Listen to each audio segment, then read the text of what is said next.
Hello friends, welcome to my YouTube channel Webinex technology. आज ये होने जा रहा है हमारा 34th वीडियो इस React.js ट्यूटोरियल सीरीज का और आज का हमारा टॉपिक है Axios in React.js। So let's get started. So what is Axios? Axios is a popular JavaScript library for making HTTP request in web application. So Axios हमारी एक JavaScript की library है जो कि हमें HTTP रिक्वेस्ट को करने के लिए हेल्प करती है, बेसिकली API कॉल करने में हेल्प करती है।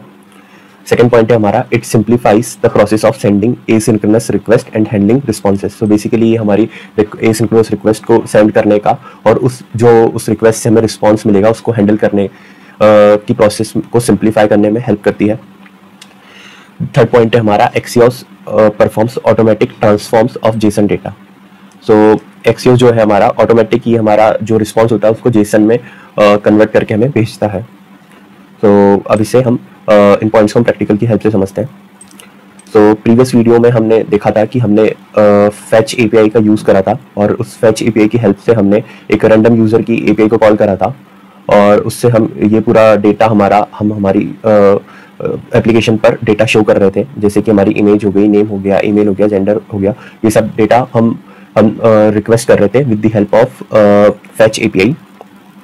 सो अगर आपने अभी तक मेरा फैच API वाला वीडियो चेकआउट नहीं करा है तो आप उसे चेकआउट कर सकते हैं। इस वीडियो के डिस्क्रिप्शन में आपको मैं फैच API वीडियो का जो मेरा डिटेल्ड वीडियो की लिंक प्रोवाइड कर दूंगा और यहाँ पर आप टॉप राइट पर भी आई बटन पर क्लिक कर मेरा फैच API वाला वीडियो चेकआउट कर सकते हैं।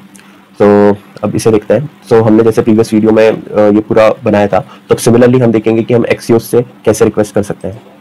सो मैं VS कोड में आ जाता हूँ।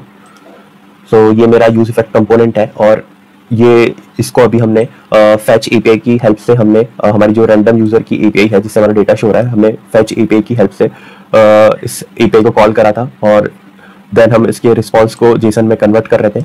सो अब आज देखते हैं हम कि हम सिमिलर फंक्शनैलिटी को लाइक हम API कॉल Axios की हेल्प से कैसे कर सकते हैं। सो पहला पॉइंट है हमारा कि Axios हमारी एक जावास्क्रिप्ट लाइब्रेरी है। सो इस लाइब्रेरी को हमें इंस्टॉल करना होगा और इंस्टॉल करने के लिए हमें npm से हम इसको नोड पैकेज मैनेजर से हम इसे इंस्टॉल कर सकते हैं। सो मुझे लिखना होगा npm देन Axios।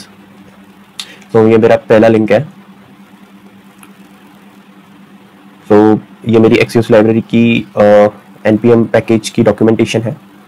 इंस्टॉल करने की कमांड ये रही मेरी। देन इसको यूज कैसे कर सकते हैं हम, ये पूरी इसकी डॉक्यूमेंटेशन है। लाइक .कैच फाइनली का भी यूज कर सकते हैं हम Axios के साथ और अगर हम async await यूज करना चाहें तो वो भी हम यूज कर सकते हैं Axios के साथ। तो सबसे पहले से इंस्टॉल कर लेते हैं इस लाइब्रेरी को, Axios के पैकेज को। तो मैंने यहाँ से कमांड कॉपी कर लिया है, मैं टर्मिनल पे आऊँगा और इसे इंस्टॉल कर लेते हैं npm Axios। तो ये कुछ टाइम लेगा इंस्टॉल होने में। तो आप देख सकते हैं मेरा पैकेज सक्सेसफुली इंस्टॉल हो चुका है। इसे वेरीफाई करने के लिए कि ये इंस्टॉल हुआ या नहीं, सो हम कर सकते हैं हमारी package.json फाइल में।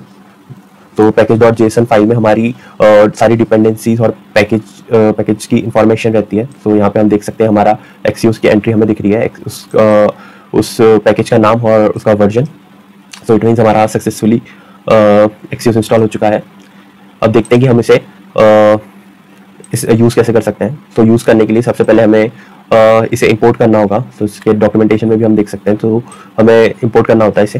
तो इसे हम इंपोर्ट कर लेते हैं। तो मैं यहाँ पे लिखूँगा इंपोर्ट Axios फ्रॉम Axios। इसको मैंने इंपोर्ट कर लिया है।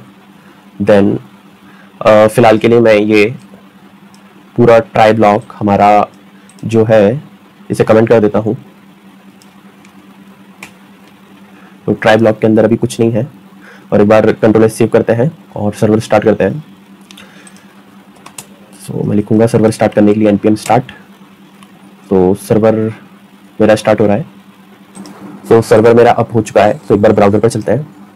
तो अभी हमें यहाँ पर कुछ डेटा नहीं मिल रहा है बिकॉज हमने जो API कॉल था वो पूरा रिमूव कर दिया है और हमारा फैच डेटा कॉल हो रहा है, बट ट्राई के अंदर हम कुछ कॉल नहीं कर रहे हैं। सो जिस वजह से हमें कुछ भी डेटा रेंडर नहीं हो रहा है।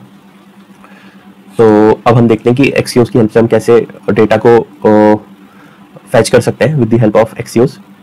सो मैं लिखूंगा एक्सियोस, और एक्सियोस के पास डिफरेंट मेथड्स हैं, लाइक जैसे कि पर हम पोस्ट रिक्वेस्ट को परफॉर्म कर सकते हैं, देन हमारी गेट रिक्वेस्ट को हम परफॉर्म कर सकते हैं।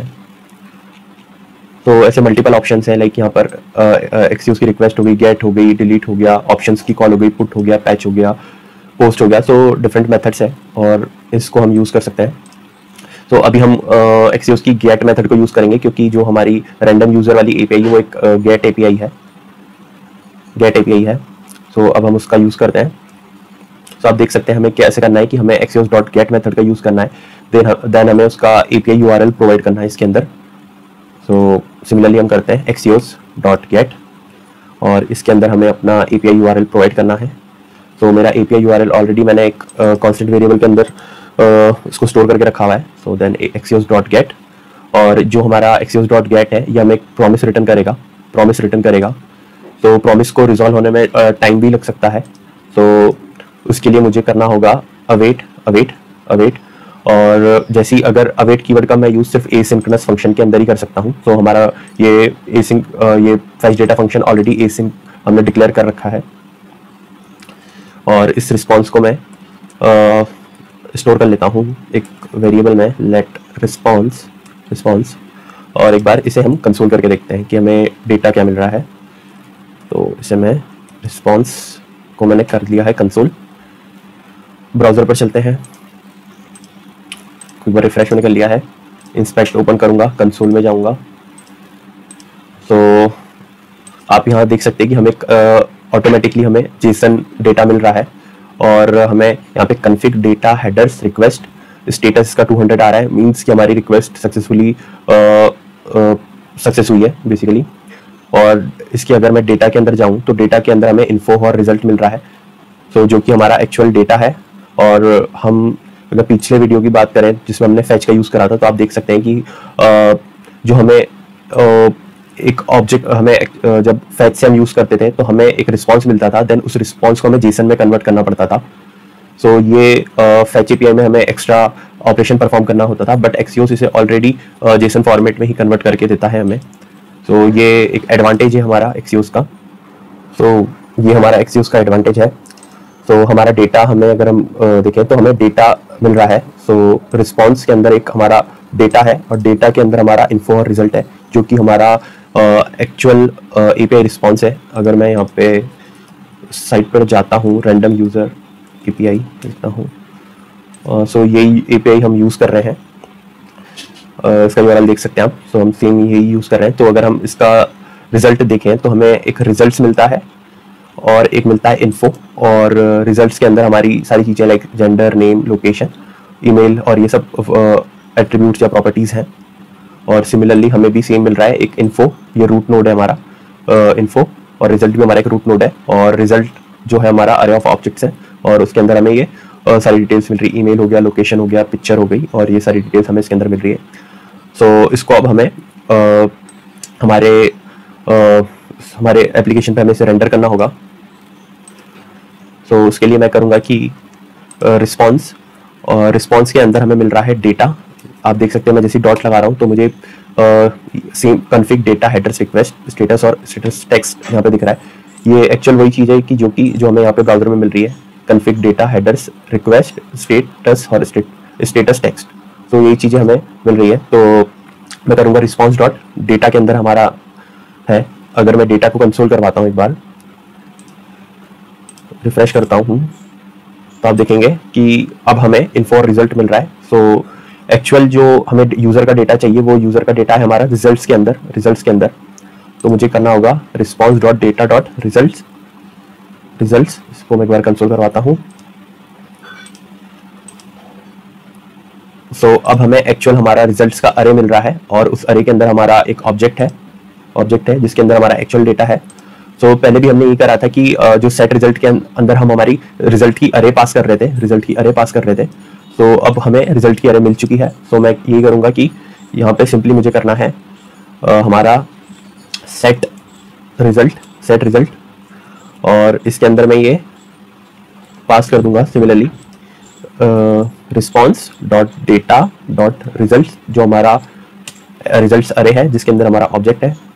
और बाकी चीज़ें हमारी एज इट इज़ रेंडर हो जानी चाहिए, क्योंकि ये हमारा रिजल्ट है और रिजल्ट को हम मैप कर रहे हैं और एक वैल्यू ऑब्जेक्ट मिल रहा है हमें। मतलब वैल्यू मैंने यहाँ पे इसका एक नाम दे रखा है इस ऑब्जेक्ट को, और उसके अंदर हमें सारी फील्ड्स मिल रही है। तो एक बार ब्राउज़र पर चलते हैं, तो आप देख सकते हैं कि हमें डेटा मिल रहा है। मैं एक बार फिर से रिफ्रेश करता हूँ, तो हमें एक्चुअल अब जो डेटा मिलना चाहिए वो हमें डेटा मिल रहा है।